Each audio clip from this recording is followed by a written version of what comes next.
At my graduation party, Dad said. You barely deserve that diploma. Everyone laughed.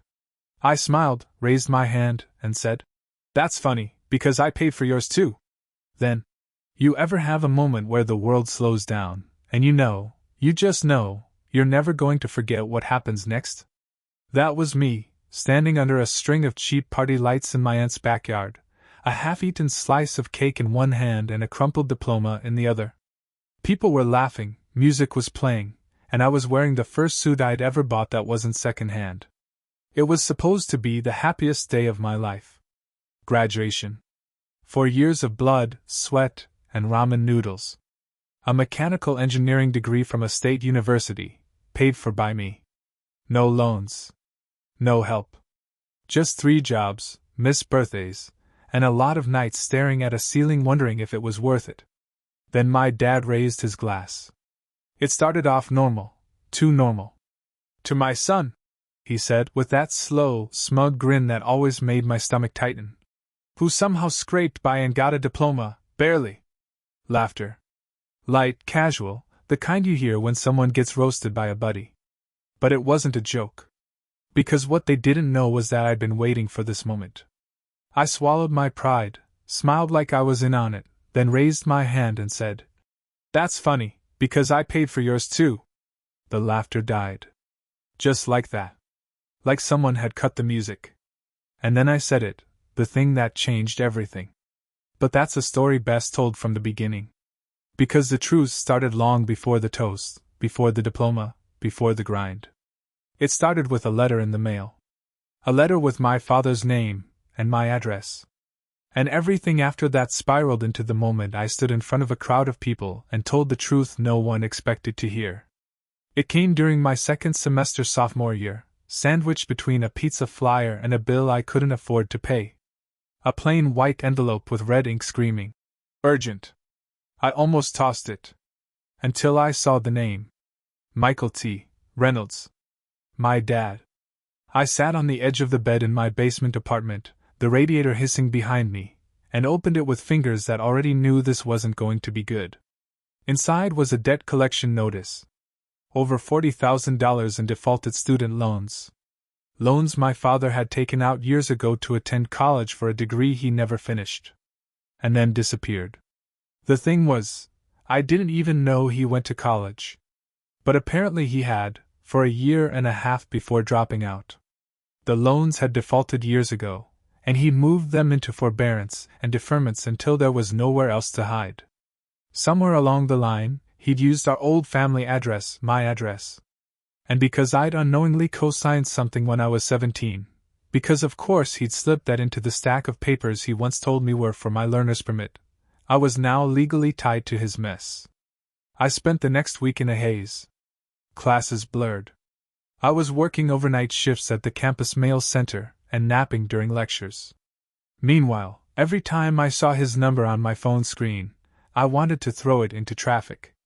Finally, I called. You got the letter? He said. Not even a hello. I got it, I said, jaw clenched. What the hell, Dad? His voice was casual.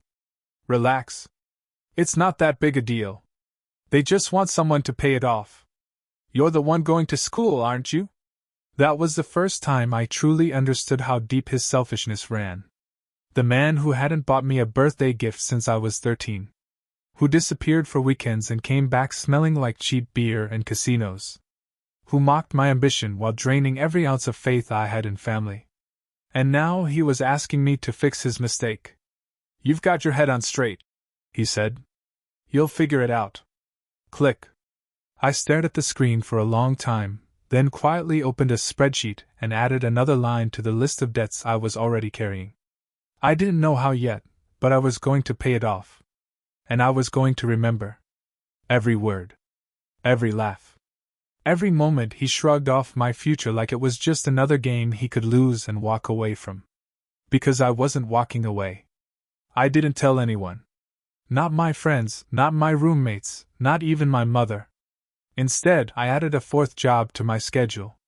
Weekends at a hardware store across town, 2 buses and a 10-minute walk in the cold.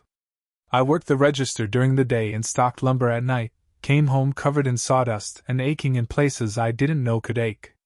On Mondays and Wednesdays, I'd work the graveyard shift sorting packages, then catch a 7:45 a.m. physics lab half asleep and reeking of stale coffee. I'd nap in the library sometimes. Eat on the go, meals measured by calories and cost. I learned how to microwave scrambled eggs in a coffee mug. I memorized which vending machine snacks gave the most energy per dollar. I stopped going out. Stopped explaining. It wasn't noble. It was survival. A quiet kind of fury that kept me moving. I watched my dad post photos online from poker nights and weekend trips with buddies. Watched him buy a used motorcycle. Watched him post some long-winded Facebook status about how proud he was of his son. Grinding it out in college. Grinding it out. What they didn't see was me holding my mom's hand after the creditors called her next, asking for money she didn't have. They didn't hear her voice crack when she said, "I didn't know he put your name on those papers." That was the moment I decided. I would pay it all. Not because he deserved it, but because I needed to own the silence. The debt. The name.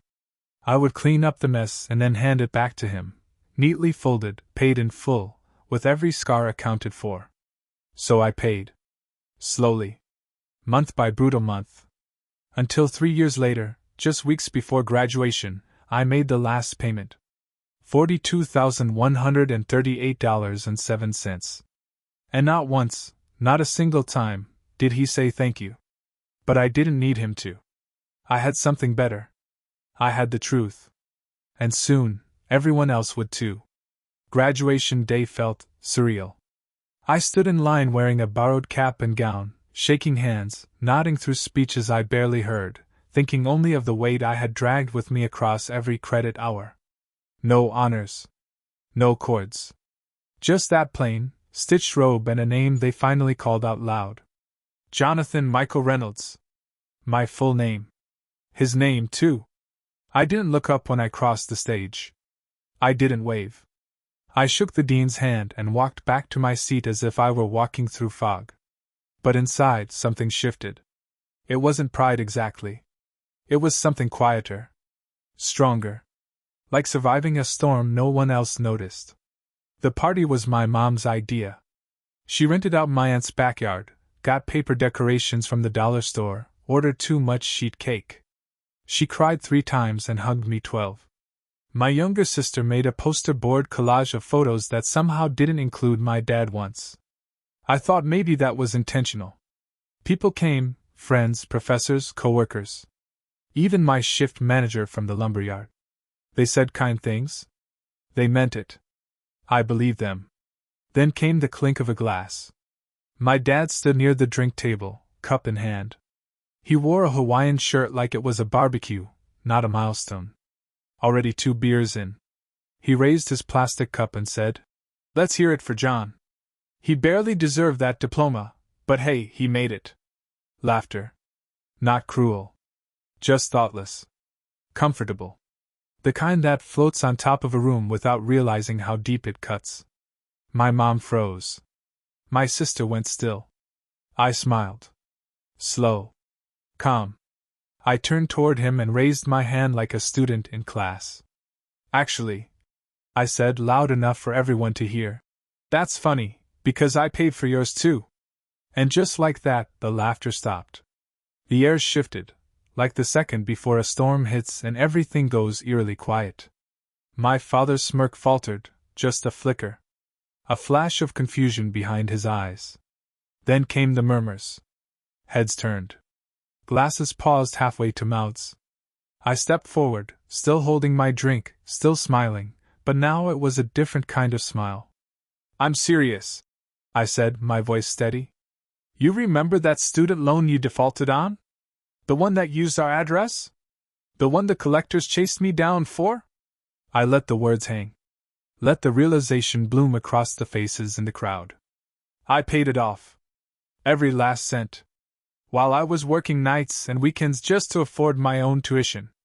While you were betting away savings on blackjack and bragging on Facebook about how proud you were of me. His mouth opened, but nothing came out. "You want to talk about who barely earned what?" I said louder now. I earned this diploma. I earned it while cleaning up your mess, while pretending we had a relationship just so Mom wouldn't cry at Christmas. His face turned red, part shame, part anger, part disbelief. But I wasn't done. You stood up here to humiliate me. And I let you have that moment. Because I wanted everyone to see who you really are when the mask slips. I turned slowly, looked around at the stunned crowd. My dad once said I'd never make it. He told me to drop out. Said college was a waste. And when I didn't listen, he tried to sabotage me from the shadows. Gambled with family funds. Lied to my mom. Left me holding the bill. No one was laughing now. Some people looked at their shoes. Others stared at him like they were seeing him for the first time. Yeah, I said, quieter now. I barely earned this diploma? No. I earned it twice. Once for me. Once for you. And then I stepped back. I wasn't shaking. I wasn't angry. I was free. He tried to laugh it off. You know the way people do when they realize the joke's on them but they're still clinging to the idea that they control the room? My father gave this weak chuckle, shook his head like boys will be boys, and raised his cup again. But no one toasted back. Even the music felt too loud now, like the speakers had missed the cue and kept playing when the scene changed. My mom stood frozen by the grill, one hand clutching a paper plate, the other on her chest. My sister had tears in her eyes, not the sad kind, but the finally kind. She'd always suspected what he was capable of, but I don't think she ever imagined I'd say it out loud. Jonathan, he said finally, voice low and tight. You don't air family business in public. I tilted my head. You mean like defaulting on loans under your son's name? Like stealing from your wife's savings account and pretending the roof repair cost triple what it actually did? Gasps. Honest ones. Someone near the drinks table whispered. Wait, what? I found the receipts, Dad, I said. I found the transfer you made from Mom's emergency fund to your sportsbook account. I saw the bets. I saw the cash withdrawals from casinos 3 counties away while you told us you were out of town for work. He opened his mouth again, this time to protest, maybe. But I cut him off. And let's not forget the time you lost my financial aid forms so I'd miss the deadline. That wasn't forgetfulness. That was sabotage. You didn't want me to graduate. You couldn't stand it. There it was. The real crack. His face twisted, not in anger, but exposure. Like a man watching his reflection dissolve in real time. Like he was realizing that the room no longer belonged to him. You told everyone I was ungrateful, I said, my voice soft now. But I didn't ask you for anything. Not once. I just wanted you to want me to win. I let that sit. Then I turned to my mom. Her eyes were glassy, but fierce now. She reached for my sister's hand. My uncle, her brother, stepped forward and placed himself slightly in front of her, like he was ready to push my dad back if he tried anything stupid. This wasn't just about money anymore. It was about every moment of silence. Every lie. Every time he'd held power through shame and fear. But now, that power was gone. It was strange, watching someone unravel in real time. My father, this man who used to command rooms with a grin and a guilt trip, looked suddenly small. Not physically.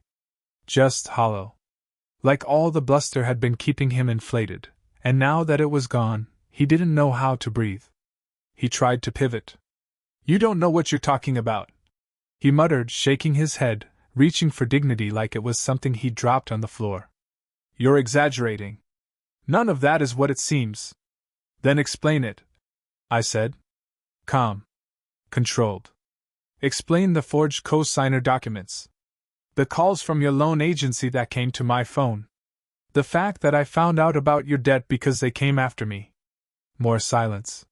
Behind him, my cousin, who had always idolized him, slowly stepped back, like the image was fracturing in his mind too. A professor of mine, Dr. Connolly, stood near the cooler, arms crossed, watching my dad with a look I'd only ever seen when he failed a student for cheating. You think I wanted to raise a kid like you? My dad snapped suddenly, and there it was, the real him. The bitterness. The resentment he'd swallowed for years now bubbling up like rot from beneath floorboards. I didn't flinch. You didn't raise me, I said. And I meant it. He hadn't.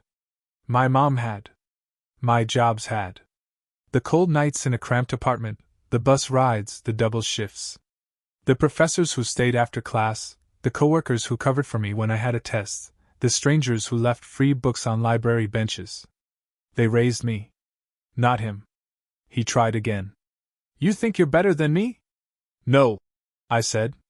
I think I stopped trying to be less just to make you feel like more. That was it. That was the final tear. You could see it in his shoulders, the way they sagged. He looked around the backyard, hoping, praying, for someone to back him up. But no one moved. Not a word. My mother, bless her, finally stepped forward, not to defend him, but to stand beside me. And my sister followed. Then my uncle. Then my childhood neighbor, Mrs. Patterson, who'd once patched up my knee after I fell off a bike my dad never taught me to ride. The lines were clear now. And he was standing alone. He stood there for a long moment, still as a statue, as if sheer stillness could reset the room. Like if he just didn't speak, didn't move, we'd all forget what had just been said. But the truth has a way of clinging to the air. It's heavy, undeniable, and in moments like that, when it's been buried too long, it doesn't just emerge. It erupts. You all think he's some kind of hero now? He finally said, scanning the faces around him. You think this little speech makes up for all the times he failed, all the times he screwed up? I didn't respond. Because I didn't need to. People saw through it now. The desperate grasping. The gaslighting. The attempt to shift the story just enough to confuse everyone. But no one was confused anymore. He's not perfect, my mom said quietly. But he's honest. He's brave. He did what none of us knew how to do. He stood up to you. My dad looked at her like she'd betrayed him. Maybe in his world she had. I stood by this family, he said. No, she replied. You stood in the way of it. The room shifted again, gently this time.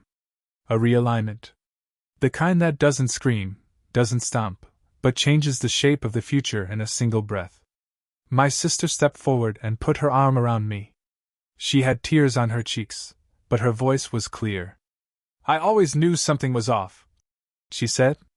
I just didn't want to believe it. But now I see it. You weren't just hard on him, you tried to break him. And then came the part one didn't expect. The part that hit harder than even my own words. My uncle, Mom's older brother, spoke up from the back. You remember what you told me when John was 14? After his science fair project? You said, he's never going to be anything but average. The sooner he realizes that, the better. His eyes narrowed. You wanted him to fail. So you'd never have to face what you weren't. My dad looked like he'd been slapped. He opened his mouth, then closed it. There was nothing left to say. Every cover had been pulled. Every excuse laid bare. He could scream, cry, storm out, but it wouldn't change a thing. You don't get to define me anymore, I said, my voice steady. You never did. You just took up space in my head. But I've reclaimed that. Every last inch. And then I turned to the crowd, not for applause, not for sympathy, but for peace. I didn't share this to humiliate him, I said. I shared it because the truth matters. Because for years I carried the weight of someone else's failures. And today, I set that weight down. And just like that, the moment broke. The air returned. The music stopped glitching. People moved again, not away from me, but toward me. A friend clapped me on the back. A professor said something kind. Even my boss from the hardware store gave me a nod that said more than words ever could. As for my dad, he didn't leave right away. He stood there a few minutes longer, eyes searching, hands twitching, hoping someone, anyone, might still toss him a lifeline. But none came. Eventually, he walked out. Not with the dignity he was used to, not with the power he once wielded, but alone. Just alone. And I didn't watch him go. Because he wasn't the story anymore. The party didn't exactly resume.